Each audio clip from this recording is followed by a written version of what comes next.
Hi friend, good morning. তোমরা সবাই কেমন আছো? আশা করি তোমরা সবাই ভালো আছো।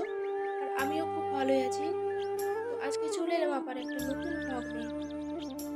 তো দেখো, আমি ঠাকুর পুজোর জন্য রেডি করছি। আগে ঠাকুরটা পুজো করে নিই, তারপর এসে তোমাদের সাথে কথা বলছি। তখন তোমরা একটু ওয়েট করো।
তো ফ্রেন্ডস, আমি ঠাকুর পুজো করে একেবারে রান্নাঘরে চলে এসেছি।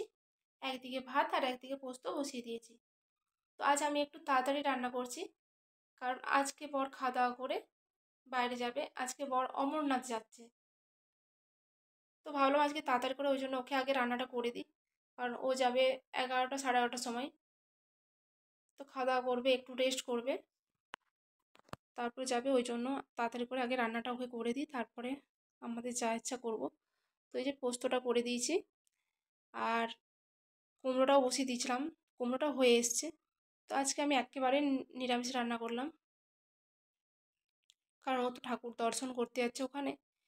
ভাবলাম বাড়ি থেকে নিরামিষ খেয়ে যাওয়াটাই ভালো, তারপর ট্রেনে যাবে, এতটা রাস্তা জার্নি করতে হবে।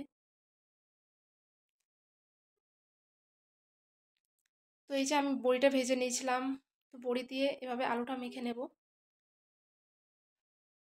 বড়ি দিয়ে আলু মাখাটা খেতে খুব ভালো লাগে। আর এদিকে যে মুগের ডালটা বসিয়ে দিয়েছিলাম, তো মুগের ডালটাও আমার হয়ে গেছে। তো রান্না আমার হয়ে গেছে। এবার আমি বরের জন্য এই যে খাবারটাও বেড়ে দিলাম। খাবারটা একটু গরম আছে, তো ঠান্ডা হবে, তো ঠান্ডা করে খেয়ে রেস্ট করে তারপরে বেরোবে। তো এই যে খাওয়া দাওয়া করে রেস্ট করে বর বেরিয়ে যাচ্ছে। তো বর অনেকদিন কোথাও বাইরে যায়নি এত দূরে। আগের বছর এই টাইমে গিয়েছিল, আবার সেম এই বছর এই টাইমেই যাচ্ছে। তো যাচ্ছে মানে পুরো বাড়িটা পুরো একদম ফাঁকা লাগছে, ভালো লাগছে না কিছু। তো যাই হোক, যাচ্ছে যখন আমি চাই ঠাকুর দর্শন করে ভালো ভালো বাড়ি ফিরে আসুক। তো যাচ্ছে, দেখো ওয়েদারটা দেখো কেমন, মেঘটাও ধরে আছে আর হালকা হালকা বৃষ্টি পড়ছে। ওই জন্য আরও বেশি একটু খারাপ লাগছে।